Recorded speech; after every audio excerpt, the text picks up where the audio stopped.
Have you ever felt trapped in a cycle of fear, anxiety, or regret, unsure of where it started or how to break free? Have you wondered why certain patterns keep repeating in your life, no matter how hard you try to change? Welcome back to the channel.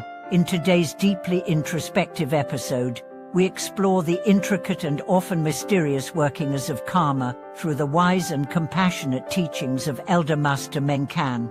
We'll journey into the heart of karmic causality and discover how understanding it can dissolve fear, awaken insight, and set us on the path to true freedom. The core idea we'll uncover is that karma is not punishment, but education. It is not a force that dooms us, but one that teaches us if we learn how to listen. Elder Master Mengcan illuminated karma not as a distant mystical concept, but as an ever-present guide whispering through our circumstances. He said, "Everything that happens is an answer to the questions you've forgotten you ask. Let that be our compass as we navigate this web." In a remote monastery in the mountains, Elder Master Mengcan once asked his disciples to write down their deepest fears. Among the responses were, "I'm afraid I'll never be loved. I'm afraid I'll fail again. I'm afraid of getting sick." He read each one silently, then looked at his students and said, "These are not fears, they are memories." He went on to explain that karmic seeds are not only from past lives, but from moments in this life when we internalized pain. Those seeds, once planted, ripen until we meet them again. And when we do, we call them problems. One disciple named Huit had spent years struggling with depression. He tried therapy, medication, prayer, but the emptiness persisted. Master Mengcan sat with him one morning before sunrise, beside a pond covered in mist. He said, "Your sadness is not the enemy, it is a teacher. Ask it what it wants you to remember." Through silent meditation and self-inquiry, Huit began to recall long-suppressed memories of rejection, abandonment, shame. As he named them, they lost their grip. Karma hides in the unnamed, the master said. Once named, it begins to dissolve.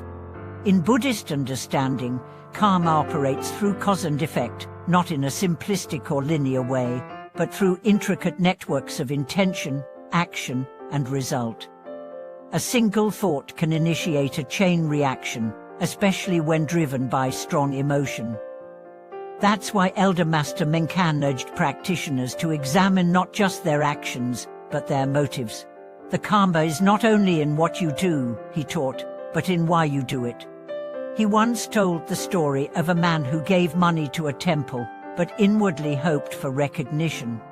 That seed will not grow into liberation, but he said, it will grow into pride. Another man, who gave only a single coin in secret, but did so with humility and love. That action, though small, was fertile with merit. In karma, quality matters more than quantity. Purity of heart determines the weight of the action. There's a story of a woman named Li who suffered repeated misfortunes, financial loss, relationship breakdowns, health issues. Convinced she was cursed, she came to Master Mengcan seeking answers. He told her gently, "You are not cursed, you are consistent. You keep choosing the same thoughts, the same reactions, the same fears." He guided her through meditation, mantra recitation, and vows of daily mindfulness. Over time, her life began to shift, not because her fate changed, but because her choices did. "Karma is not fixed," he said. "It's fluid, and so are you." One of the most profound practices he taught was what he called karmic journaling. Each night, practitioners were to write 3 things. 1, an action they took. 2, the emotion behind it. And 3, the result it produced. Over weeks, patterns became clear. A practitioner might notice that actions taken out of fear always ended in exhaustion. Those taken from kindness, even when small, created unexpected joy. By mapping our internal landscape, we learn the geography of our karma and begin to change the terrain. Master Mengcan also warned of collective karma. A society, a family, even a spiritual community, creates karma together, he said. When we gossip, we pollute not only our mind but the air between us. When we judge, we bind the whole. He urged sadhus to practice shared repentance rituals not just for individual healing, but communal purification. Liberation is not a solo flight, he said. It's a shared ascent. In the monastery, there was a tradition during the full moon. All monks would gather under the Bodhi tree and chant together. Then each would bow to the one beside him and say, "If I have harmed you in thought or word or silence, forgive me." This small act dissolved mountains of tension. A karma often hides in unsaid things, he reminded them. Bring them to light. One novice struggled with envy toward a senior monk who always seemed composed and beloved. He confessed this one night during a group sharing. The senior monk bowed to him and said, "Thank you for freeing me from your silence." The room was quiet, and the envy never returned. When karma is acknowledged, it begins to lose its power. Elder Master Mengcan emphasized that one of the most potent karmic forces is speech. He said, "Words are seeds. You cannot take them back, but you can plant them wisely." He advised that before speaking, ask 3 questions. Is it true? Is it necessary? Is it kind? If all 3 are yes, proceed. If not, remain silent. In this practice, a layman named Van transformed his marriage. He stopped criticizing his wife, even in small ways. Over months, peace returned. We were not arguing about facts, but he said. We were suffering from seeds planted in anger. Another disciple, I, took this practice into her workplace. She stopped gossiping. At first, her colleagues mocked her for being too pure, but eventually, her integrity drew respect. When a major conflict broke out in the office, she was the one everyone trusted to mediate.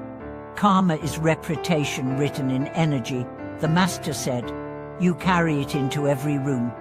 He also taught that karma can be healed through 4 powers, the power of regret, the power of vow, the power of practice, and the power of reliance. Regret is not guilt, it is the honest recognition of harm. Vow is the commitment to change. Practice is the daily effort to purify. Reliance is turning toward the Buddha, the Dharma, and the Sangha for support. These 4 powers, when practiced sincerely, can even transform heavy karma. A man burdened with guilt over a violent past once asked, "Can I ever be free?" Master Mengcan replied, "Have you regretted deeply?" Yes. Have you vowed not to repeat it?" Yes. Do you practice daily? Yes. Then you are already free. The man wept. He had been waiting for a punishment that never came. Instead, he was given a path. Elder Master Mengcan's final message about karma was always this: don't fear it. Befriend it. Learn from it. Let it be your teacher, and above all, do not despair. Every moment is a turning point. Every breath can be a new beginning. Thank you for watching this video. If you've encountered karma in your life through patterns, relationships, or insights, share your reflections below. Like, subscribe, and join us again as we continue uncovering the timeless wisdom of the awakened heart.